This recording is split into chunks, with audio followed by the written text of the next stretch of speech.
Welcome to Voices on the Journey. I am the host, Jarvis Lepper, and Rennie Roop is here today. Welcome to the podcast. Hi, Jarvis. Rennie lives here in Atlanta, Canada. She has a long teaching career and is married to Michael. And she has two sons, JOΕL and Daniel. And we are here today to talk about her sons who passed away in 1999. Thank you so much, Rennie, for coming to speak about this difficult topic. It's always my pleasure to tell stories about my boys and how God walks with this journey with us. Absolutely. We often sing at Christmas, it's the most wonderful time of year, but we also know it can be a very difficult time of year when we think about our loved ones. Rennie, can you tell us about your sons, JOΕL and Daniel, who they were and the tragedy that was experienced? Okay. My oldest son was JOÉL, and he had a very long face, just like in this book. And he was my Winnie the Pooh son. He was gentle and faithful and gave the best hugs. My other son was Daniel, and he had a little round face, and he was my Tigger, and we used to have so much fun together. And their favorite colors were blue and green, so even though this book is not the right color, it shows the two brothers. That's in French, it says les deux fils, the two brothers. And they were night and day different, but so lovely. This is how Daniel, my Tigger boy, that was his drawing and artwork. And JOÉL was much more like his father, and he did beautiful, intricate work. I found their necklaces here. They both had a vibrant, living faith. And we were pretty proud of them. In the summer of 1999, we went to France on a mission trip, a 5-week or 6-week mission trip. And we were working at a French Bible school that was actually inside a castle. It was amazing. And we thought this was our last big time spent with the boys before they grew up and left us. Well, it didn't turn out that way. It turned out that this summer was God's last and best gift to us. He gave us the whole summer together, and in October of 1999, both boys were killed in a car accident. So our earth was shattered, and my heart felt like it had been ripped from my body. But there was some wonderful things that happened at this same time. When we were at the morgue to identify their broken bodies, my heart was just frozen. JOÉL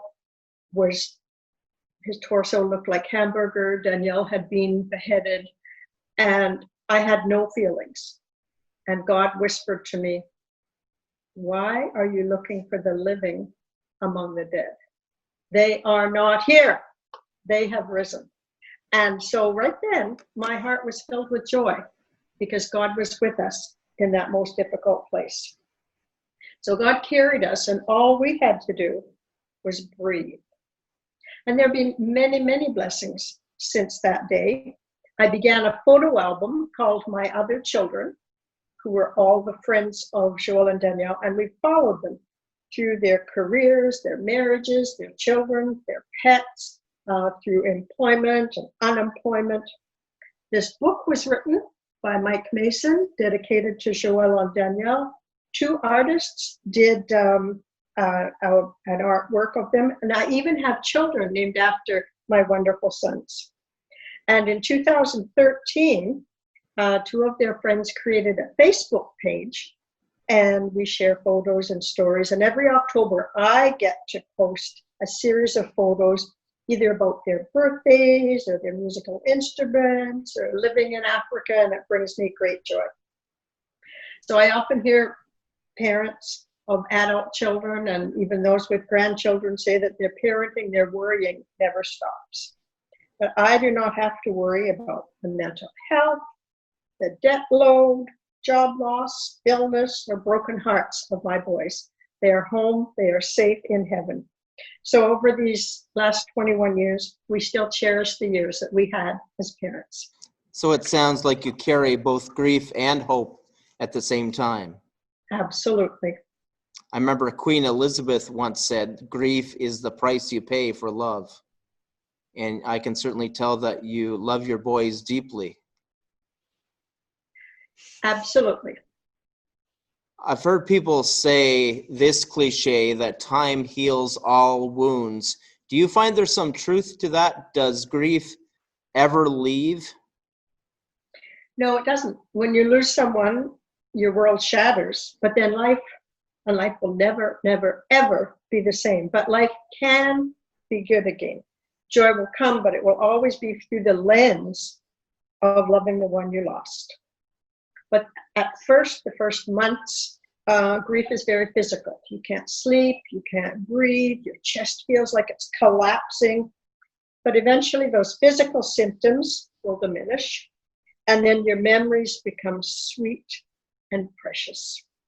The waves of grief can come unexpectedly, and the intensity is just like it was in the beginning. It's not shallower, oh, I remember, a little wave of grief. It can overwhelm you.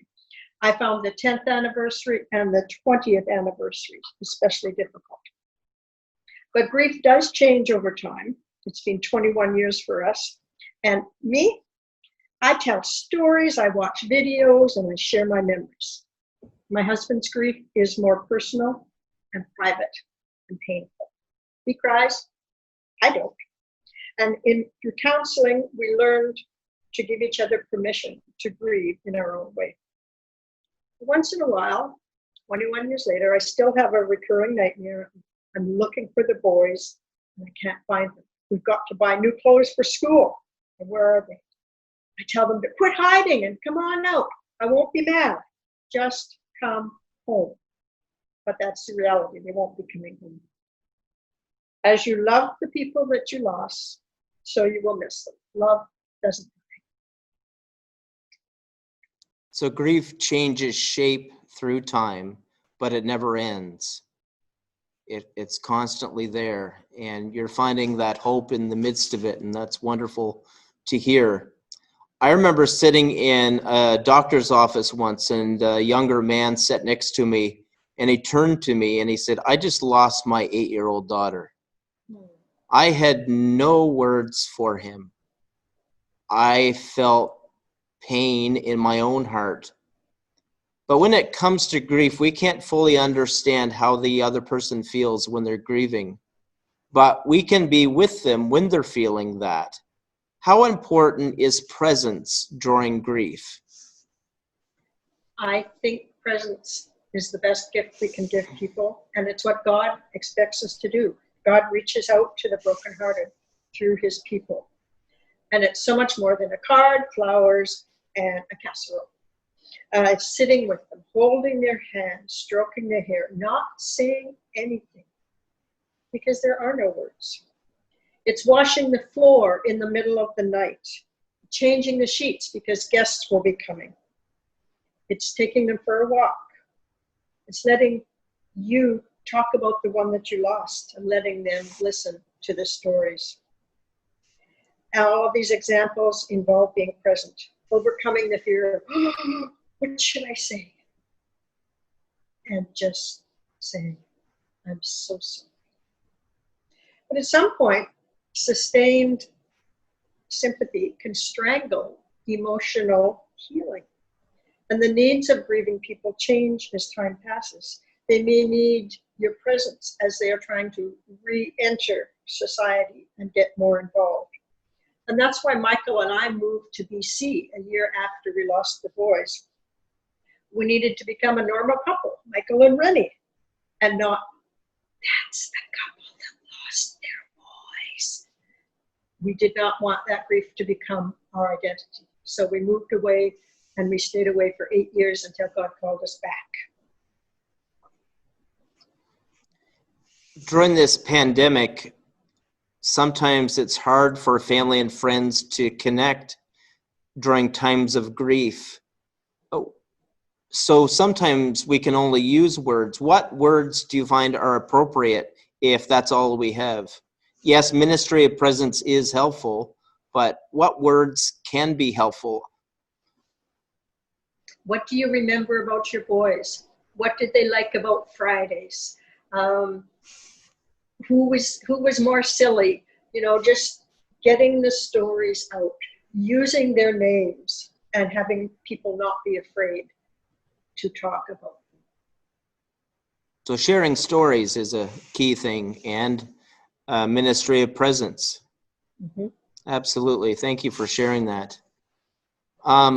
When people experience tragedy, sometimes they turn away from God, and some people turn towards God.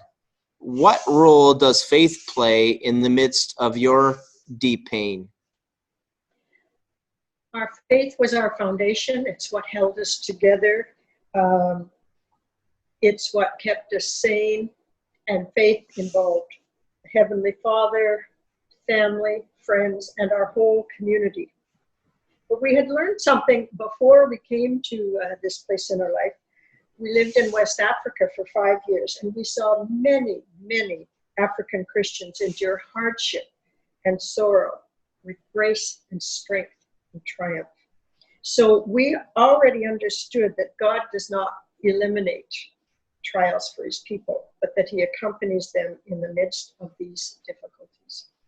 So we realized that God was our refuge and our strength, an ever-present help in trouble. So another reason that our faith was activated or jump-started was we were concerned for all the teenagers from the high school. There had been a whole string of suicides at the high school, and we did not want the young people to lose hope.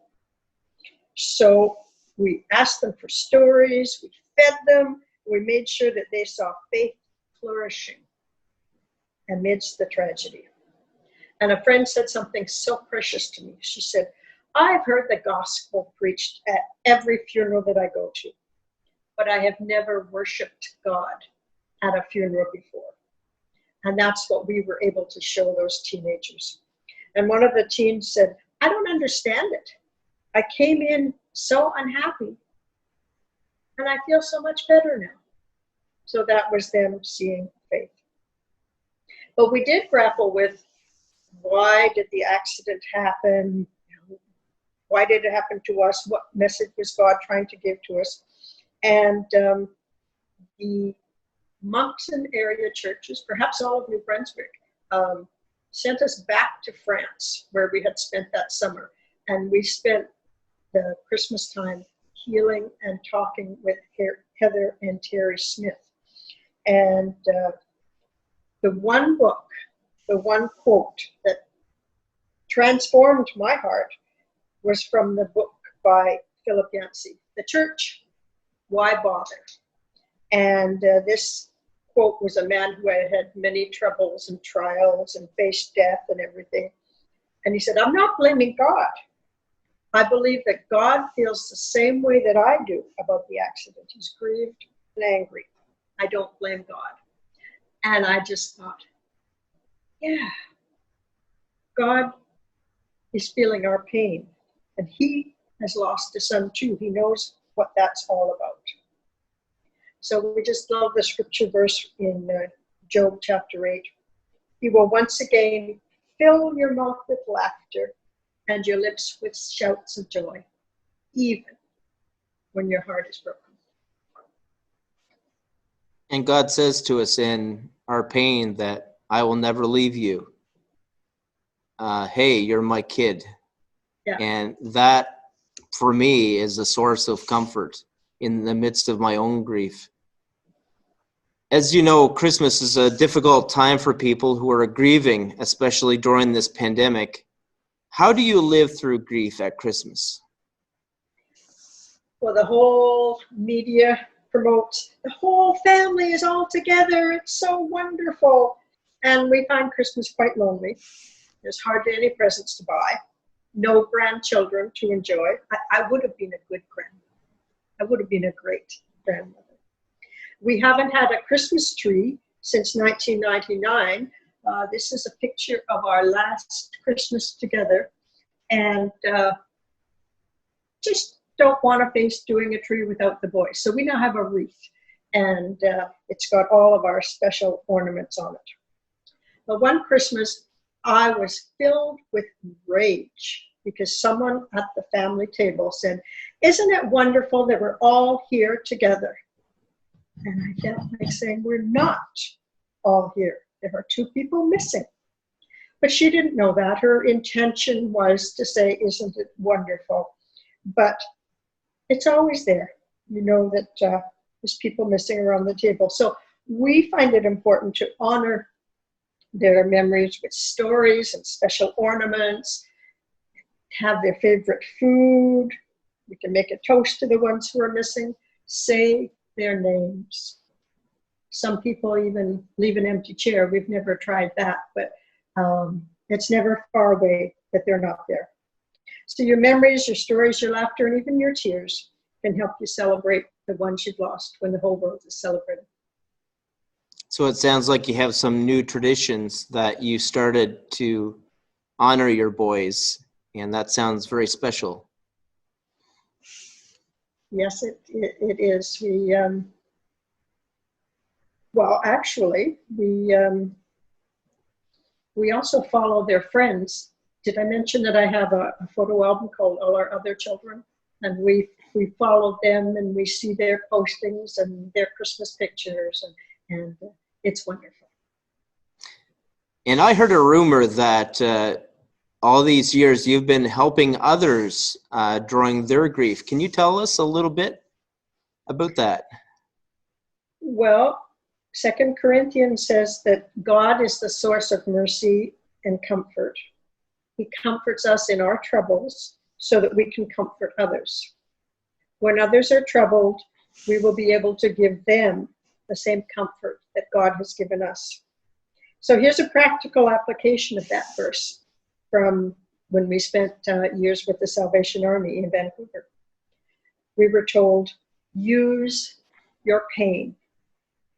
So I started speaking in women's recovery centers and addiction centers, and then we got in an outreach at a different church, an outreach to new immigrants and refugees. And our story of loss built instant connections with those people, because the one thing they understood was loss. They had lost their homes and their family members and everything. And another way to help others during grief is to demonstrate that remembering your loved one doesn't have to be, oh, whoa, I remember the sadness, but it can be creative and joyful. So we challenged ourselves and our friends to do something extravagant, adventurous, or out of your comfort zone to remember our son's great love of life. And we've done that for 20 years now. Well, maybe time to try something new, but we've done some wild things over the years. But in 2007, we returned back to New Brunswick, and I started writing letters to the bereaved parents. And the very week that we moved into our new home, the 4 teens from Harrison Trimble High School were killed in a car accident. And one of the families lived 4 houses away from us. So we felt that we should respond in some way, because we had 8 years of experience in dealing with teens killed in traffic accidents.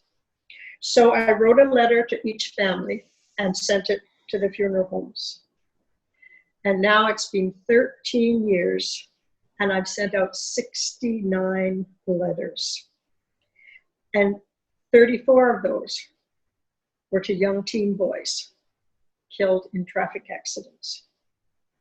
So this fall, with the COVID-19 and social isolation, I was feeling tired, and I thought, I've done this ministry long enough. I think it's time to let it go. But then in September, 2 teens from PEI were drowned. And I couldn't get them out of my mind. And it was, I need to write to those parents. But it wasn't fresh news. Time had passed, so I had to search the news article where it listed the names of the boys, because many of the news articles were 2 teens missing, 2 teens, search is ongoing. So I found their names, and I had to search for their obituaries and sent the letters to the funeral homes.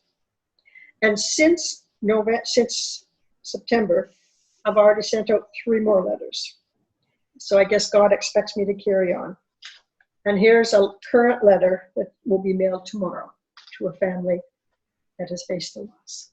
Have you ever heard back from some of these families saying how they were touched by your letter? Not too often, but we have. And it just gives them a sense of normalcy. Yes. You do get through it. Here's some things that you need to do now. And just the open door if you'd like to chat. Oh, that's so wonderful that you've been doing this for so long to reach out to these families. I know when going through tragedy, I like to remember that evil had a beginning and one day it will have an end. And I also hold on to the Christmas message, Emmanuel, God with us. And thankfully, God didn't just send a messenger with the message, God is with us, but God really came to be with us. Not God against us, not God apart from us, not God apathetic towards us, but God with us. Luke 2:11 says, "Today in the town of David, a Savior has been born to you. He is the Messiah, the Lord." And I want to tell our listeners that in January, we are having Dr. Jerry Sitzer, who wrote the book, A Grace Disguised, How the Soul Grows Through Loss.